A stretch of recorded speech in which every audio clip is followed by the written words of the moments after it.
Assalamualaikum warahmatullahi wabarakatuh. Pada kesempatan CPD Perkutaneous Dilatational Tracheostomy, saat ini saya akan menyampaikan materi mengenai tracheostomi dilatasional perkutan pada pasien sakit kritis. Tracheostomi itu merupakan suatu tindakan membuat lubang buatan di trachea, di mana pasien sakit kritis yang terindikasi dilakukan tracheostomi memiliki tujuan dilakukan tracheostomi semi permanen dengan teknik dilatasional perkutan semakin sering dilakukan di ICU. Secara umum, teknik ini tidak signifikan berbeda dengan teknik surgikal dari sisi komplikasi, kesulitan, kemudian masalah-masalah lain selama tindakan sampai pasca tindakannya. Di berbagai literasi menyebutkan tidak berbeda signifikan, yang khusus adalah bahwa kita perlu terus belajar dan berlatih untuk memantapkan kemampuan melakukan tindakan ini dari mulai persiapan sampai paskanya sehingga tujuan tindakan tracheostomi ini tercapai. Berbagai keuntungan tracheostomi pada pasien sakit kritis dalam berbagai literasi disebutkan. Jadi kita harus mempertimbangkan balance antara keuntungan dan kerugian dan menilai pasien sakit kritis secara menyeluruh sehingga kita bisa mendapatkan lebih banyak keuntungan dibanding resiko kerugian yang bisa ditimbulkan dari tindakan ini. Jadi tindakan ini kita bukan hanya akan melakukan tracheostomi saja. Prinsipnya secara keseluruhan kita akan memberikan manfaat pada pasien sakit kritis yang dimana berbagai literasi memberikan satu tujuan mengurangi dari kejadian morbiditas dan mortalitas pada pasien khususnya kalau pada pasien sakit kritis khususnya di ICU yaitu dengan menggunakan ventilator dan lamanya perawatan di ICU akan memberikan resiko peningkatan kejadian morbiditas dan mortalitas sehingga tracheostomi itu secara umum mengurangi dua hal itu. Tentunya pada jangka panjang dengan tidak adanya resiko morbiditas atau komplikasi jangka panjang pada pasien dengan pengelolaan pasca tindakan yang baik ini akan memberikan manfaat lebih besar lagi pada pasien sakit kritis. Kita harus mengenali pasien sakit kritis dari mulai perencanaan, bagaimana indikasinya, apakah indikasi bisa dilakukan segera dini, dengan perkiraan bahwa pasien akan menjalani kejadian apakah itu satu resiko menggunakan EPT lama atau ventilator lama akan mengalami gangguan proteksi jalan napas yang lama atau meresikokan terjadinya gagal nafas kronis karena gangguan bersihan sekret di jalan napas atau memang diperlukan pada saat tindakan-tindakan operasi. Untuk memberikan satu manfaat keseluruhan dari mulai perencanaan sampai paskanya atau bisa dibilang rawat jalan karena bersifat buying time semi permanen diharapkan suatu saat akan bisa dilepaskan, kita perlu membentuk satu tim tracheostomi. Dari awal kita berencana untuk melakukan tracheostomi. Ini akan dibahas pada materi-materi berikutnya. Di sini semua tindakan anestesi, semua tindakan pembedahan, kita harus membuat suatu perencanaan matang, dari mulai perencanaan awal, mengorganize staffing, kemudian melakukan pelaksanaan kegiatan, kemudian akhirnya kita harus melakukan evaluasi-evaluasi sehingga tindakan yang kita lakukan benar-benar bisa memberikan manfaat sebesar-besarnya buat pasien. Prinsip dasarnya adalah kita harus melakukan dengan 4 aman, ya. Aman alatnya, lengkap, fungsinya baik, tidak ada kekurangan-kekurangan untuk monitor juga, kemudian obat-obatan, dari mulai obat-obatan untuk memfasilitasi kemudahan tindakan sampai obat-obatan untuk mengantisipasi komplikasi, bisa pendarahan atau hipertensi atau dan sebagainya. Pasiennya kita kenali komorbid, kemudian resiko-resiko yang mungkin terjadi durante atau pasca operasinya, kemudian tim operator tentunya adalah kita sebagai pelaksana tindakan dan juga asisten-asisten yang akan melaksanakan, apakah asisten 1 di atas yang akan mengelola jalan napas atau misalnya asisten 2 untuk membantu mengelola perdarahan dan menjaga akses ke jalan napas tercapai dengan baik. Jadi tindakan ini dibagi beberapa tahap. Tadi persiapan ya, tadi sebutkan alatnya, dari ventilator disiapkan. Kalau kita menggunakan obat relaksan, kita buat settingnya SIMV, supaya kalau misalnya dia sudah habis responnya, kemudian dia bisa tidak fighting ya. Kemudian monitor kita setting misalnya per 5 menit jika diberikan obat-obatan sedasi berat gitu ya, dia tensinya mungkin turun sehingga kita perlu memberikan tambahan obat untuk meningkatkan tensi, kemudian alat resusitasi dan sebagainya. Ini obat-obatan sedasi, analgesi, sampai obat-obat resusitasi atau progulan jika terjadi perdarahan. Kemudian pada pasien kita kelola, kita nilai indikasi tracheostomi, kemudian posisikan, kemudian menentukan anatomi letak tindakan ya. Kemudian tadi sebutkan operator, asisten 1, 2, 3, kemudian kalau kita berpikir untuk jangka panjang tentunya bagaimana kita memperkuat tim keperawatan di ruangan biasa atau di poliklinik atau di Gadar, atau bahkan jika perlu kita mempersiapkan tim yang bisa mendidik atau mengedukasi keluarga di rumah. Setelah persiapan kita anggap lengkap, kita kemudian ini hal yang penting ya, identifikasi anatomi ini disertai dengan infiltrasi, ini berbarengan ya. Kita ada beberapa cara untuk identifikasi anatomi ya, bisa dengan secara manual digambar gitu ya. Kemudian ini untuk menentukan lokasi-lokasi kartilagotiroid ya, krikoid, ya, hyoid di sini. Kemudian ini manubrium sternum, dan ini adalah daerah insisinya, kurang lebih 1 jari atau sekitar 2 cm di tepi bawah dari kartilagokrikoid. Ini diperkirakan sekitar ruang antara cincin 2-3 atau 3-4 sekitar itu ya. Jadi kita tidak terlalu tinggi karena bisa beresiko adanya stenosis di atas atau terjadinya kerusakan struktur tiroid, walaupun sebenarnya dengan teknik dilatasi perutan resiko itu bisa kita minimalisir. Kemudian setelah kita dapatkan daerah insisi, kita tentukan garis tengah, kemudian kita identifikasi trachea ya, dengan sambil pertama kita infiltrasi 2 cc di subkutis, kemudian sambil kita dorong ke arah dalam, nah, kita sambil sedot speed yang berisi cairan, dan pada saat sudah mendapatkan daerah lumen trachea, dia akan memberikan tanda gelembung-gelembung di sini. Ini gambar anatomi ini sangat penting nih. Penentuan anatomi ini sangat-sangat penting kita ketahui. Ini adalah kartilagotiroid ya. Kemudian ini krikoid.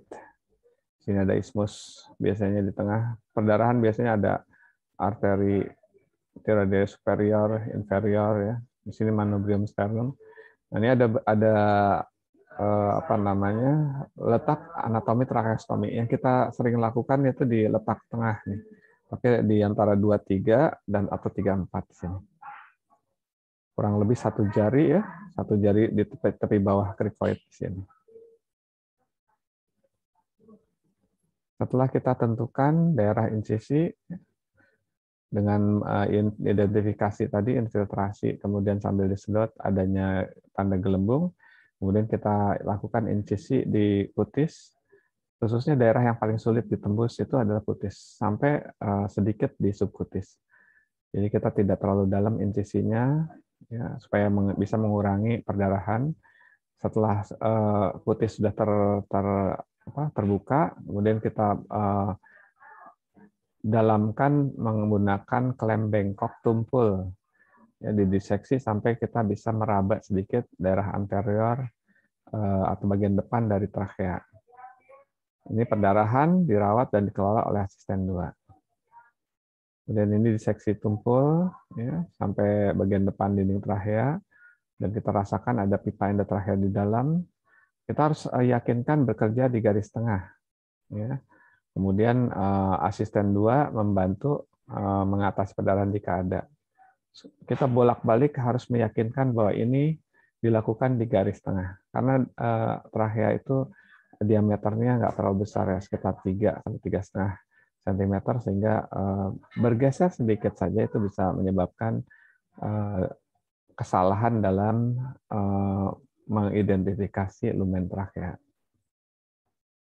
Nah, kemudian kita akan memasang pipa pemandu awal, ya, pipa pemandu awal nih. Nah, kita dengan memasang ini jangan sampai mengenai bagian ujung dari ETT, karena jika ETT tertusuk ini akan menyebabkan kesulitan pada saat kita melakukan dilatasi atau melakukan pemasangan kanul tracheostomi pada saat pengakhiran. Ini panduannya bisa dengan bronchoskopi, ya, bisa dengan USG, atau kita melakukan palpasi, ya, atau kita secara manual kita tusukkan dengan kita merasakan ujung jarum, ya, pakai apa namanya avokat 14 atau avokat yang memang disediakan oleh setnya, atau kita dengan laryngoskopi direct. Ini apa namanya, ada beberapa cara ini bisa dilakukan. Nanti kita bisa lihat di apa namanya video-video yang disediakan di link YouTube yang kita kasihkan. Yang utama adalah kita tarik nih ETT ini sampai berada ujungnya tuh tepat di atas, sedikit di atas daerah insisi. Kalau kita pakai bronchoskop ini terlihat bahwa ini daerah kosong dengan nyala merah. Kalau misalnya kita manual dengan jari, pada saat ditarik itu akan terasa bahwa ujung ETT melewati jari yang di daerah insisi ini. Kemudian dilakukan kanulasi trachea, kanulasi dengan avokat nomor 14. Kita selalu lakukan sedikit sekali lagi di atas ini. Jadi kalau ini sebenarnya ada ETT di sini. Jadi si siapa? Bronchoskop ini ada di dalam ETT masuk, ya. Kemudian melihat bahwa si kanulasi ini avokat 14 ini masuk, kemudian di antara 2-3 ya. Kemudian ditinggalkan kanul plastiknya, jarumnya diambil, diangkat dengan teknik Seldinger. Kemudian kita pasang wire pemandu. Wire pemandu ini di wire pemandu ini ada batas masuk ini di tepi kulit. Kita kelola betul, kita kenali betul alat-alat yang akan kita pakai. Dengan kita mengenali alat yang akan kita pakai, kita bisa melakukannya dengan terstruktur dan tentunya sesuai target yang akan kita lakukan untuk menghindari komplikasi yang mungkin timbul. Misalnya terlalu dalam mengenai mukosa paru yang akan menyebabkan trauma pada paru. Diarahkan awalnya setelah masuk ke arah kaudal, jadi supaya dia tidak naik ke atas. Kemudian setelah dipasang wire-nya, ini kanul plastik diambil. Nah, ini asisten 2 menjaga agar wire pemandu ini nggak lepas, sambil dia mendep ya kalau ada perdarahan di sini. Setelah itu dilakukan dilatasi awal. Ini dilatasi awal ini kalau setnya baru mudah dilakukan. Ya, jadi dia tetap keras dan mudah masuk. Tapi kalau misalnya dia sudah beberapa kali di sterilisasi, dia agak lembek, kita masukkannya bisa bertahap, tapi tentunya dengan tetap tegas, gentle, dan tidak melukai daerah belakang dari trakea. Diperhatikan arahnya, biasanya yang agak sulit itu menembus dinding depan, setelah dinding depan trakea tertembus sedikit, berikutnya diarahkan ke kaudal sesuai alur lumen trakea. Di sini penting diberikan pelumas yang cukup supaya mengurangi resiko kesulitan nempel terlalu keras sehingga mempersulit dilakukannya dilatasi awal. Kemudian kita kasih penguat wire ini, dia bentuknya seperti kanul yang panjang ya. Kita pasang tepat di bagian belakang juga ada tandanya ya. Di bagian depan itu di tepi kulit, di bagian belakang ada tanda seperti ini. Ini untuk kita gunakan misalnya wire-nya sudah terlalu lemah atau bengkok sehingga kita membalik wire ini. Ini diletakkan tepat di batas kulit, karena kalau terlalu dalam, kalau misalnya dibalik berbeda dengan bagian depannya, ini tajam sekali, bisa menembus paru, bisa menyebabkan pneumotorak kalau misalnya dibalik dan digunakan tanpa memperhatikan tanda-tanda ini. Kemudian dilakukan dilatasi lanjutan, ya. Nanti cara megang dilator lanjutan ini penting sekali. Itu ada di link YouTube yang disampaikan nanti oleh panitia. Kita lakukan dengan gentle, kuat, lembut. Ini juga sama bahwa bagian paling sulit itu pada saat menembus dinding depan trakea. Setelah tertembus, mungkin sekitar sampai setengahnya, berikutnya akan agak lebih mudah. Kalau misalnya dengan set yang baru, ini mungkin tidak ada kesulitan. Pada saat kita menggunakan set yang sudah disterilisasi beberapa kali, ini agak lemah, sehingga kita perlu strategi untuk melakukan dilatasi lanjutan ini bertahap.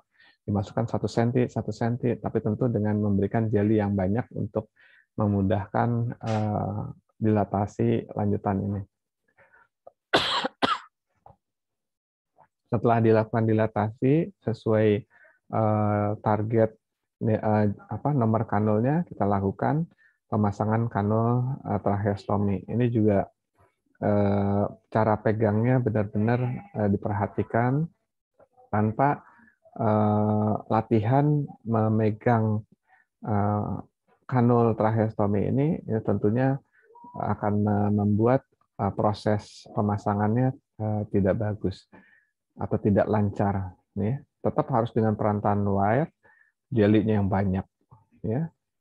Ujung kanul tempel di lubang yang sudah dilatasi, ambil nafas dalam, kemudian kita masukkan dalam 1 kali tekanan, ya, sambil mengarahkan ujung kanul tracheostomi itu pada saat sudah menembus dinding trakea itu ke arah kaudal.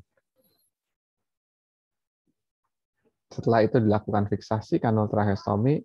Ini bertujuan agar kanul tracheostomi tidak lepas, apalagi kita lakukan dilatasi atau membuat lubang ini hanya seukuran 1 cm. Kalau lepas itu kita mengaksesnya agak susah.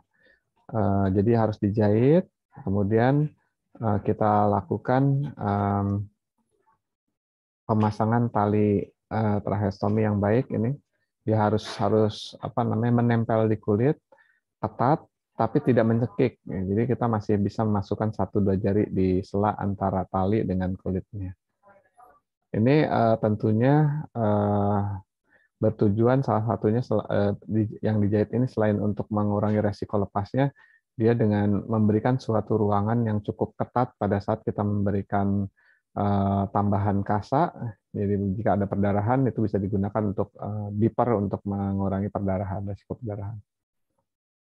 Kita perlu tahu bagaimana tracheostomi dilatasional perkutan ini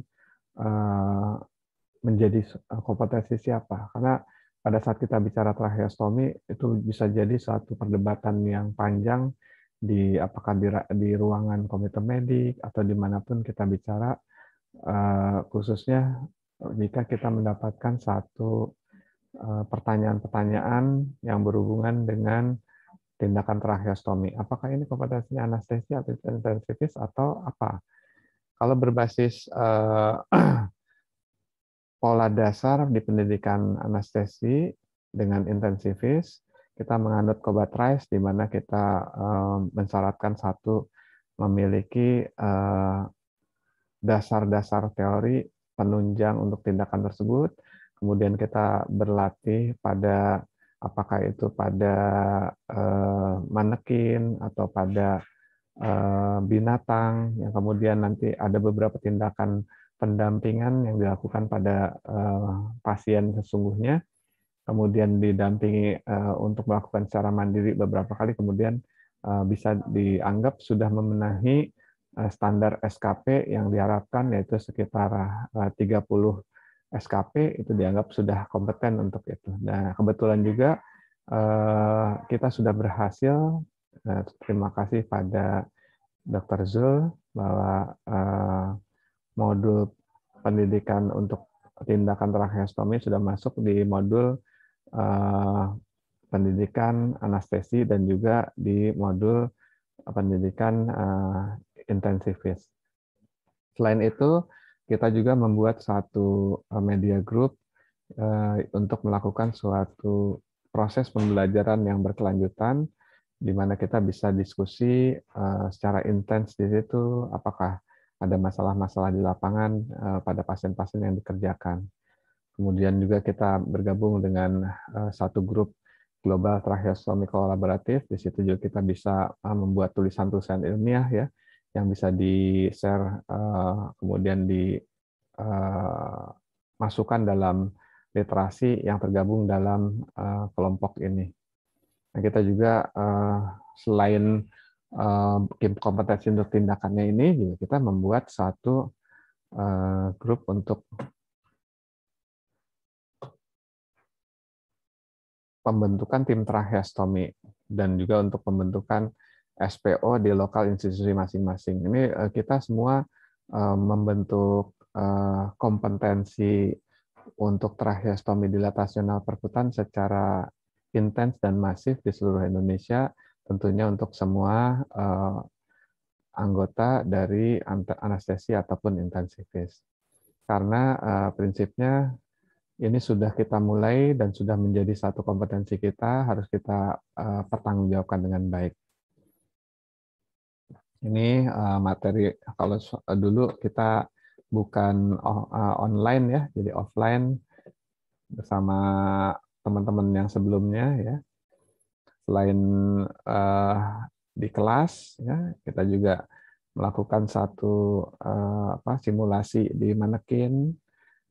Kemudian ini yang sudah pernah melakukan mengikuti CPD tracheostomi datar perkutan juga bisa datang ke apakah di RSPAD atau di Rumah Sakit Kramat Jati, atau misalnya juga bisa di tempat kerjanya memanggil tim instruktur untuk mengelola pasiennya di tempat kerjanya.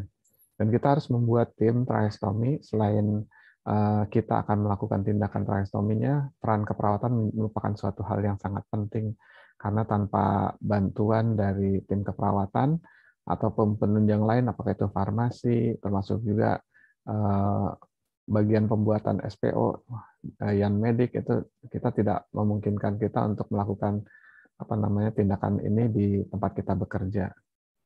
Ini tim tracheostomi di RSPAD. Ini para asisten kita yang sudah siap, selain membantu melakukan tindakan tracheostomi, mereka siap untuk membantu menerima dan mengelola pasien-pasien yang akan kontrol di ICU di rumah sakit RSPAD.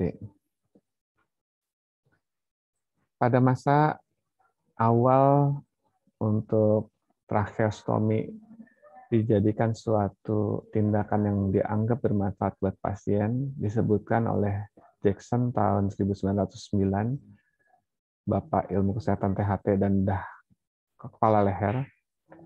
Tracheostomi itu secara umum dikatakan gagal jika pengelolaan pasca tindakannya tidak baik. Kenapa? Karena jika pasca tindakannya tidak dilakukan pengelolaan yang baik, itu bisa terjadi kejadian morbiditas, komplikasi seperti stenosis dan sebagainya, bahkan mortalitas kematian. Walaupun tentunya kita bisa evaluasi apakah memang pengelolaannya tidak baik atau memang misalnya ada pasien-pasien misalnya stenosis karena dia punya bakat untuk keloid, tentunya itu atau dengan kelainan lain yang menyebabkan dia memudahkan terjadinya infeksi berulang sehingga terjadinya suatu granuloma atau akhirnya menyebabkan penyempitan dari trachea. Ini tentunya tujuan dari tindakan tracheostomi dari awal dengan perencanaan yang baik ya, pemilihan pasien, apakah dia akan dilakukan tracheostomi dini atau kita lihat apakah dia bisa akan dilepas di ventilator segera, itu harus dievaluasi secara mendalam di awal. Kemudian kita persiapkan pasien dan waktunya. Kemudian kita melakukan suatu pemantauan yang baik selama tindakannya.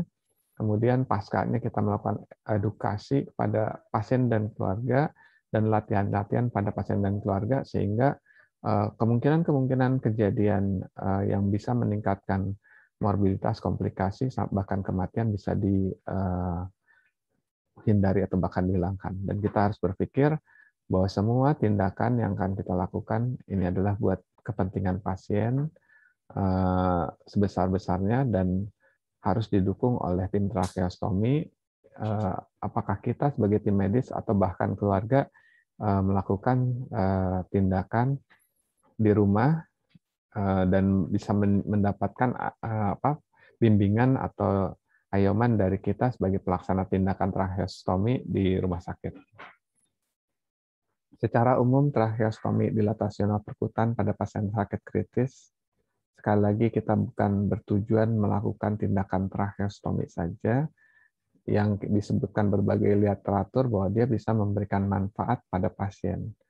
Di mana disebutkan berbagai manfaat itu tentunya di rumah sakit yang khususnya disebutkan secara sepakat oleh berbagai literasi adalah bisa mengurangi masa penggunaan ventilasi mekanis dan mengurangi masa perawatan pasien di ICU.